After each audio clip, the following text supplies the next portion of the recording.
500 years ago. When kings ruled kingdoms. When disease was poorly understood. When most people believed mankind would never fly. One man quietly filled notebooks with impossible ideas. He sketched flying machines, armored vehicles, robots, bridges, parachutes, even detailed studies of the human heart. Many of these inventions would not become reality for another 400 years. Who was this mysterious genius? An artist? An engineer? A scientist? Or the greatest inventor who ever lived? His name was Leonardo da Vinci. To understand Leonardo, we must first understand the world that shaped him. The year was 1452. Europe was emerging from the Middle Ages. Across Italy, powerful city-states like Florence, Venice, and Milan competed through wealth, culture, and innovation rather than vast empires alone. Artists, architects, philosophers, and engineers were beginning to question old beliefs. Knowledge was becoming as valuable as gold. History would remember this extraordinary period as the Renaissance. And in a small village hidden among the rolling hills of Tuscany, a child was about to be born.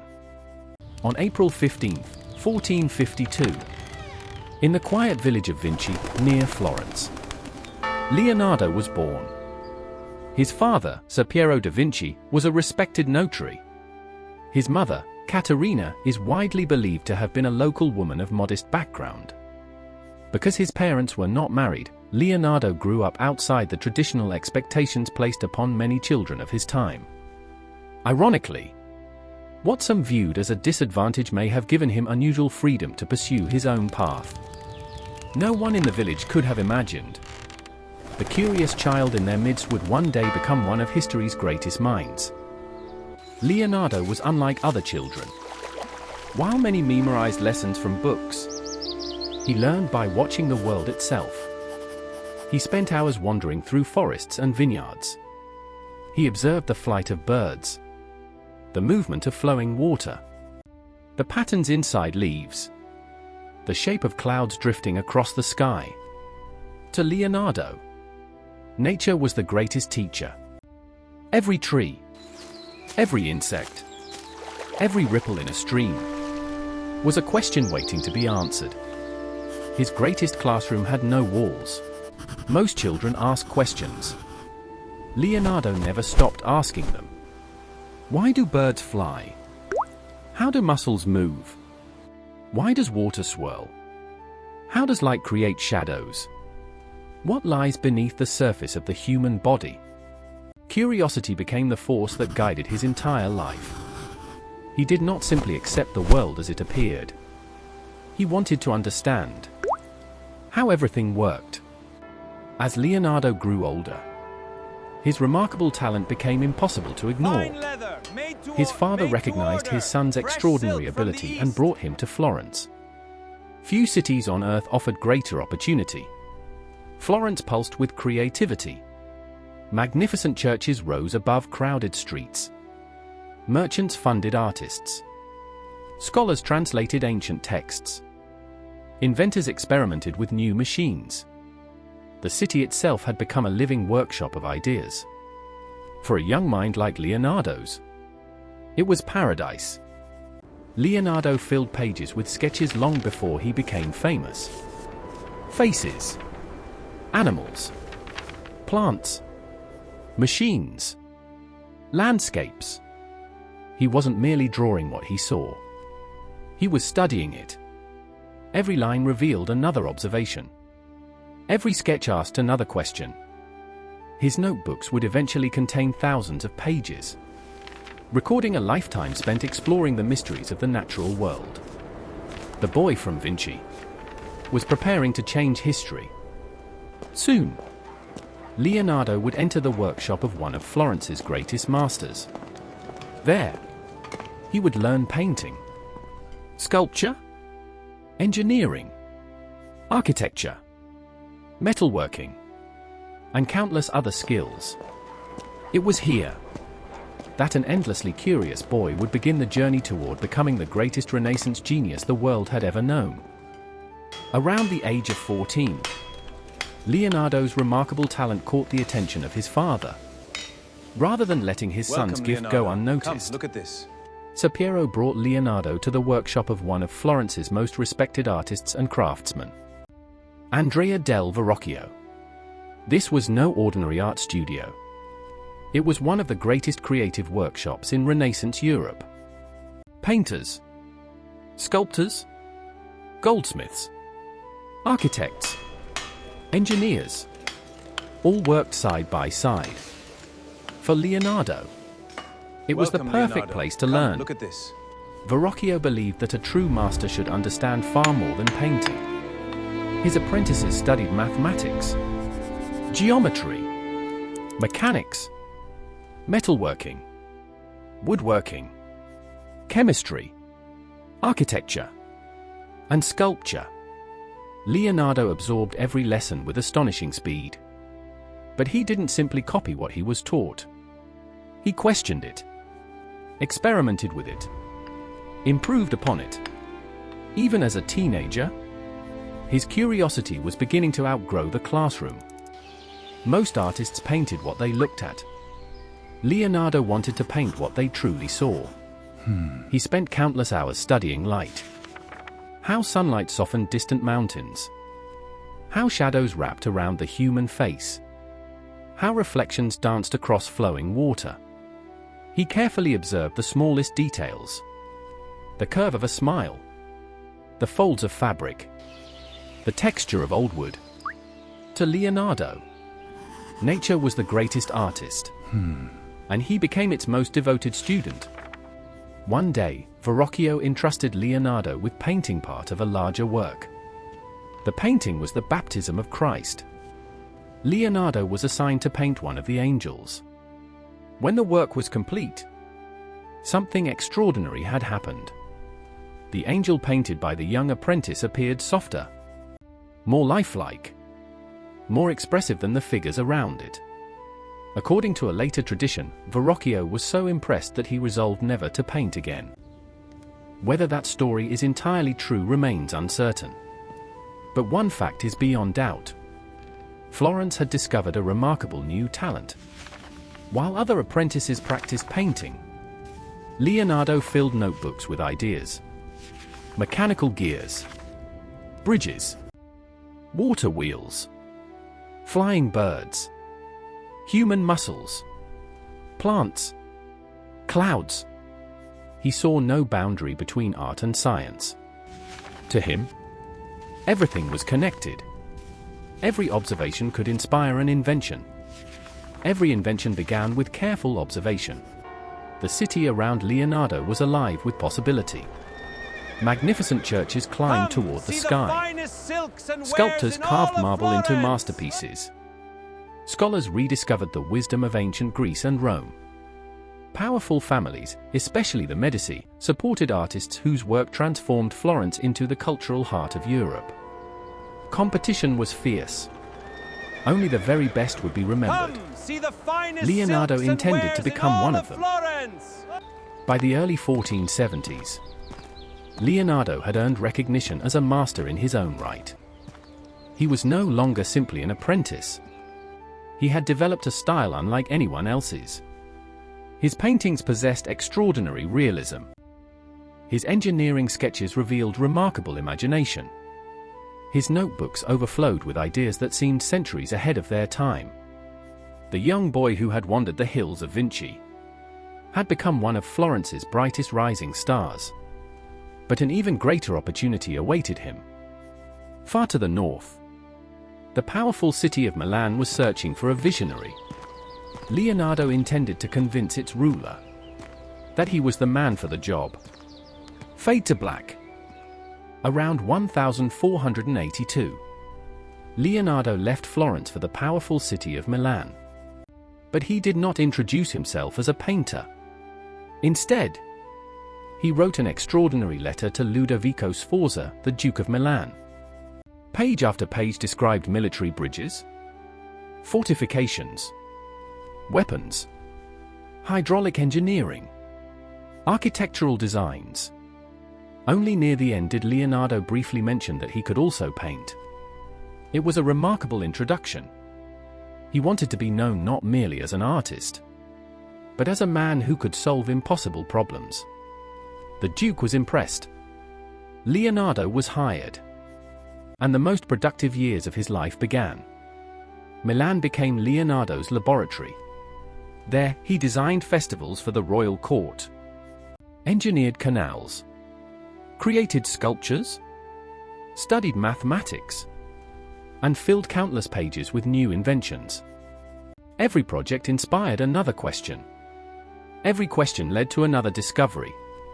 His mind refused to remain within a single discipline.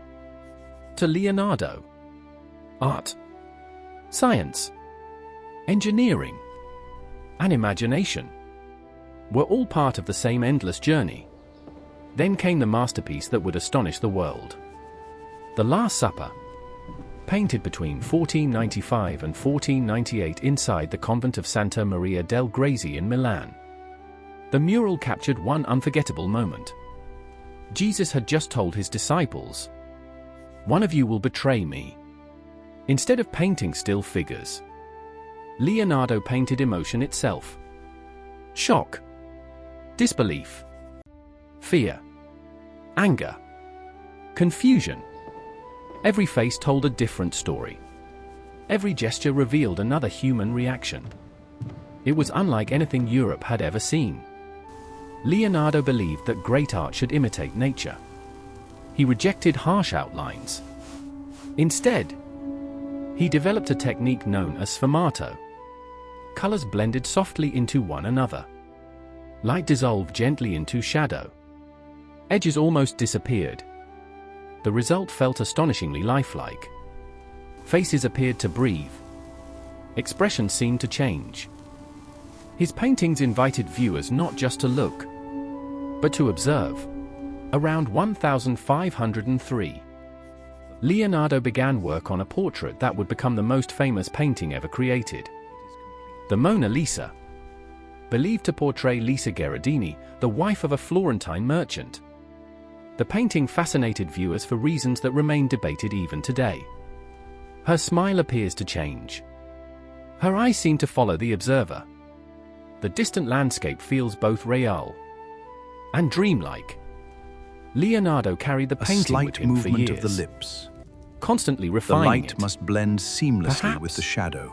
In his own eyes. There, it is It was complete. never truly finished. Leonardo's paintings became extraordinary because of something few artists attempted. Science.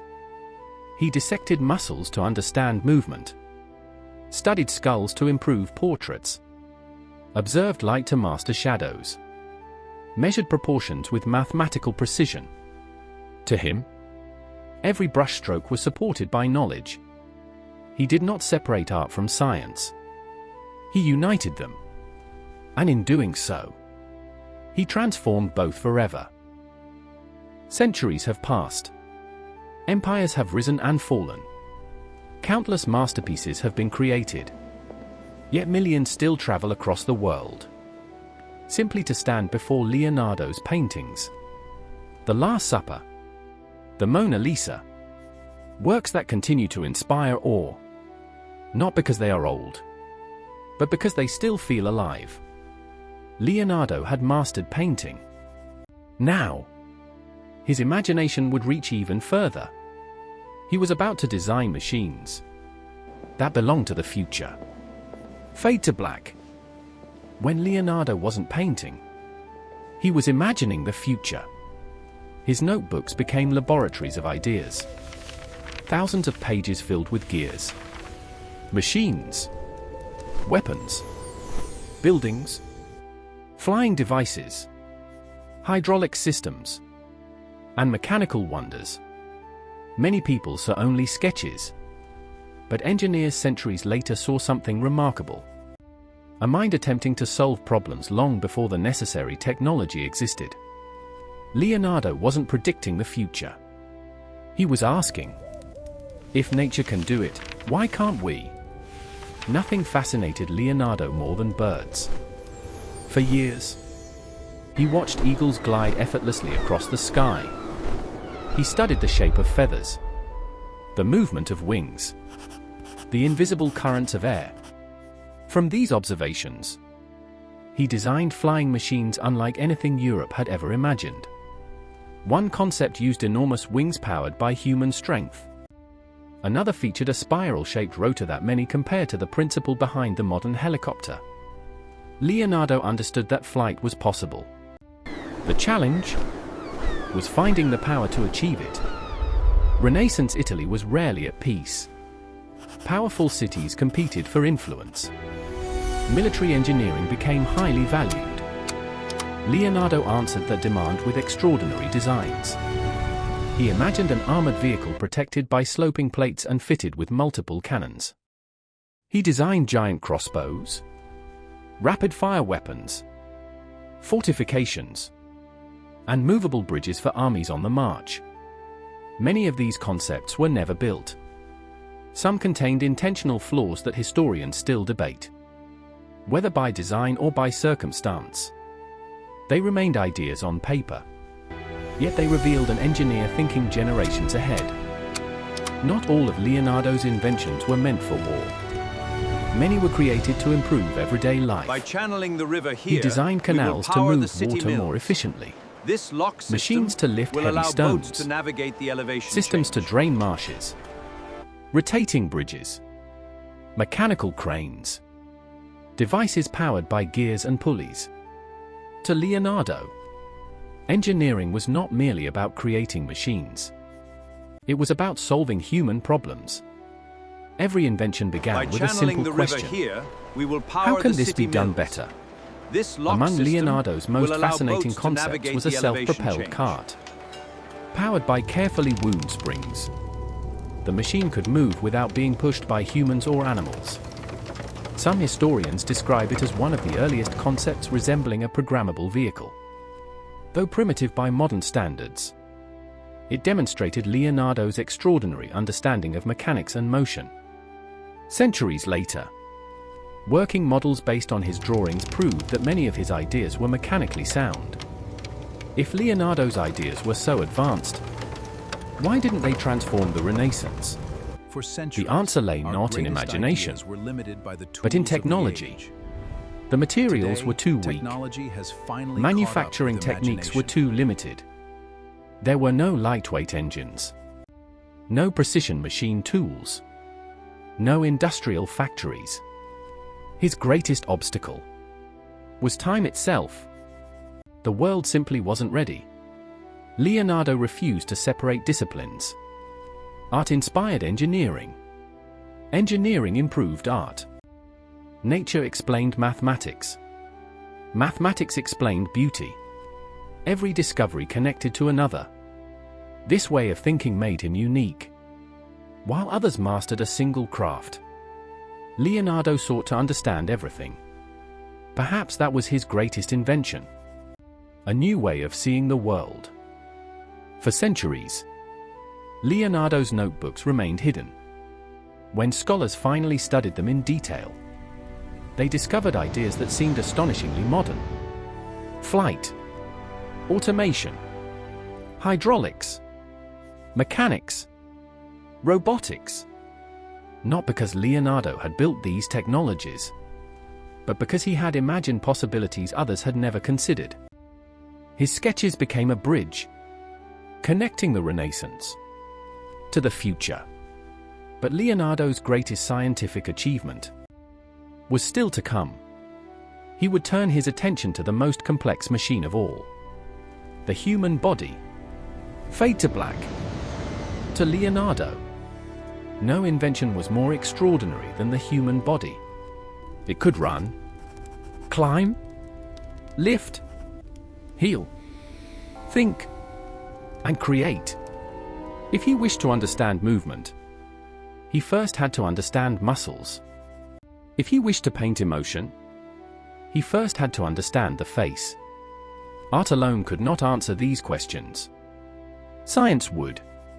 And so, Leonardo began studying the most complex machine ever created, the human body.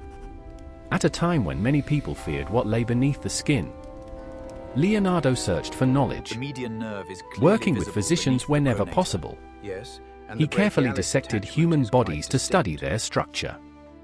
Bone by bone, muscle by muscle, tendon by tendon. His goal was never curiosity for its own sake. He wanted to discover how the body truly worked. Every observation challenged assumptions. Every drawing The brought him median closer nerve to is the clearly truth. visible beneath the pronator. Leonardo's Yes, anatomical and the sketches were brachialis unlike anything the attachment is world quite had ever seen. distinct. He illustrated the skeleton with remarkable precision, mapped muscles layer by layer, examined the structure of the skull, studied the developing fetus within the womb, and explored the chambers of the human heart. His notebooks combined careful observation with artistic mastery. They were not merely illustrations. They were scientific investigations recorded in ink. The more Leonardo studied the human body, the more he recognized patterns throughout nature. Bird wings, tree branches, river currents, the flow of blood. To him, nature followed elegant laws. Nothing existed by accident. Every structure served a purpose. Every design solved a problem. This belief shaped everything he created. Whether painting a portrait, designing a bridge, or imagining a flying machine, he always returned to the lessons of nature. Around 1490, Leonardo created one of history's most recognizable drawings. A man standing inside both a circle and a square. Today, we know it as the Vitruvian Man. Inspired by the writings of the ancient Roman architect Vitruvius, the drawing explored the mathematical proportions of the human body. It became a symbol of balance, harmony, and the relationship between humanity and the universe. More than 5 centuries later, it remains one of the greatest icons of science and art. Leonardo hoped to publish a comprehensive book on anatomy, but the project was never completed. After his death, his notebooks were scattered across Europe. Lost to the shadows For of generations, mysteries, Leonardo's mind many of was his finally discoveries revealed. remained unknown. Only centuries later did historians and scientists fully appreciate the extraordinary accuracy of his observations. His work had been far ahead of its time. Not because it changed medicine immediately, but because it revealed what careful observation could achieve. Scene Lost 7, to the Beyond the shadows of Human mysteries, Body. Leonardo's Narration. mind was finally revealed. Leonardo's curiosity knew no limits. He studied fossils buried in mountains, the movement of water through rivers, the growth of plants, the formation of clouds, the flight of birds. He believed every mystery deserved investigation. Every question deserved an answer. Knowledge was endless, and so was his desire to pursue it. His notebooks became a map, not only of the world around him, but of the extraordinary mind within him. Fade to black. By the final years of his life, Leonardo's reputation had spread across Europe. In 1516, he accepted an invitation from King Francis I of France. The French king admired Leonardo not only as a painter, but as an engineer, an architect, and one of the greatest minds of the Renaissance. Leonardo settled at the Château du Clos-Luz, near the royal residence. He brought with him treasured notebooks, scientific sketches, and several unfinished paintings, including the Mona Lisa. Though his hands had grown weaker with age, his imagination remained as active as ever. Leonardo spent his final years advising the king, designing architectural projects, studying nature, and organizing the work of a lifetime.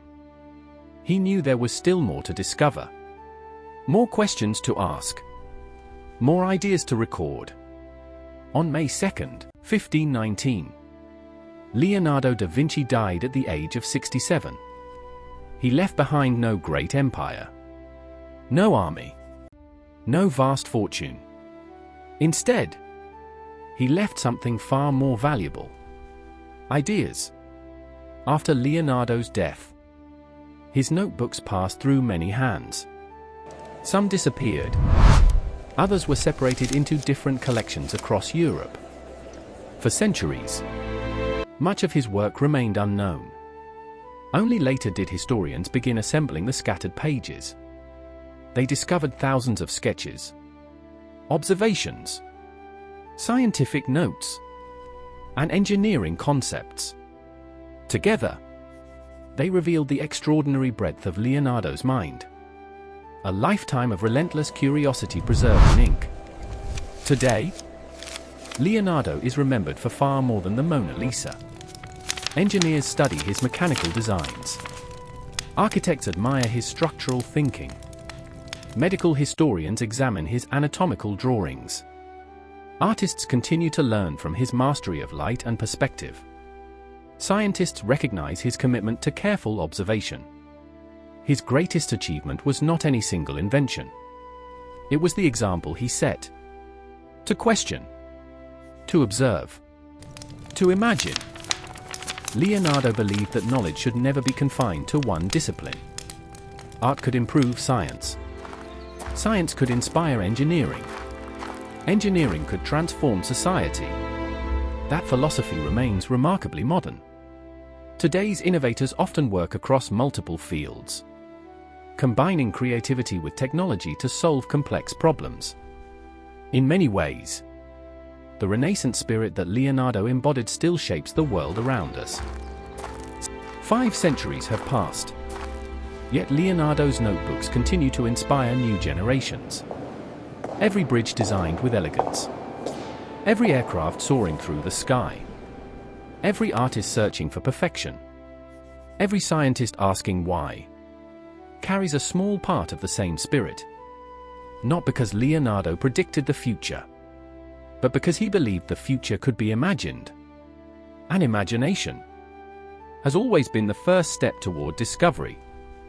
Leonardo da Vinci once wrote, "Learning never exhausts the mind." Perhaps that is why his story still matters today. He showed us that true genius is not measured by how much we know, but by how deeply we remain curious. The boy who wandered the hills of Vinci became the artist who transformed painting, the engineer who imagined impossible machines, the scientist who studied nature with extraordinary patience, and above all, a reminder that the greatest discoveries begin with a single question. What if? Fade slowly to black. Thank you for watching Legendary Inventors. If you enjoyed this journey into the life of Leonardo da Vinci, don't forget to like the video, subscribe, and turn on notifications for more cinematic documentaries about the visionaries who changed our world. Until next time, keep exploring.